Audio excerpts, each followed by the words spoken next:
Welcome back to AMTV News. I'm your anchor, Topher Morrison. My mom's in the studio today. Say hello. Hi. See?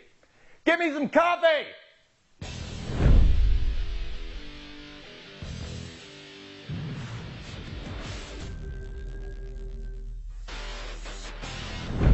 I'm just joking. I don't talk to my mom like that. Anyways, it is Monday, Magical Monday, March 4th, 2013. And first, before we get into our headline today, a little bit more about the sequester.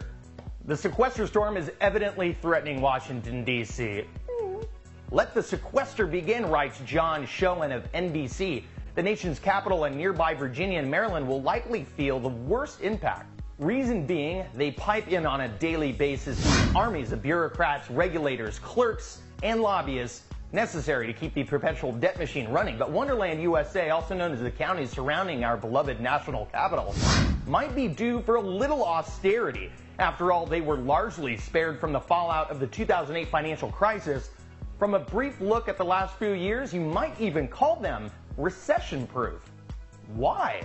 Well, for starters, the top 3 wealthiest counties in the United States surround the capital: Loudoun, Fairfax, and Arlington counties. 7 out of the 10 wealthiest counties are also surrounding D.C., all of which boast unemployment rates half the national average, somewhere between 3 and 4%.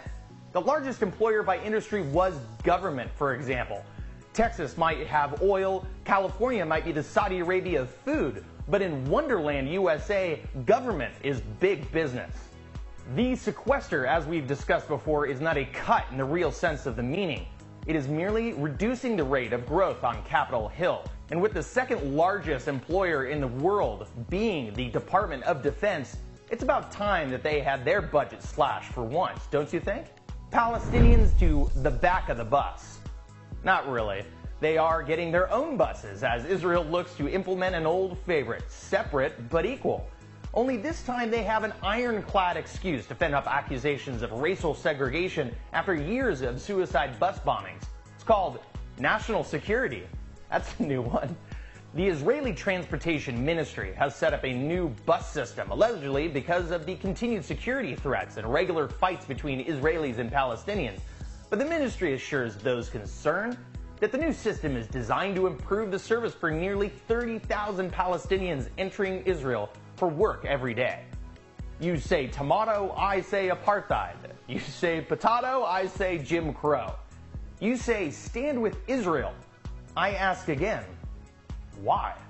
Now drivers who operate the Afikim Bus Company, which operates the Trans-Samaria route in question, say they don't deny services to anyone and won't. However, the checkpoints along the route will feature friendly soldiers who will, with kid gloves, escort any Palestinian who mistakenly finds themselves on the wrong bus.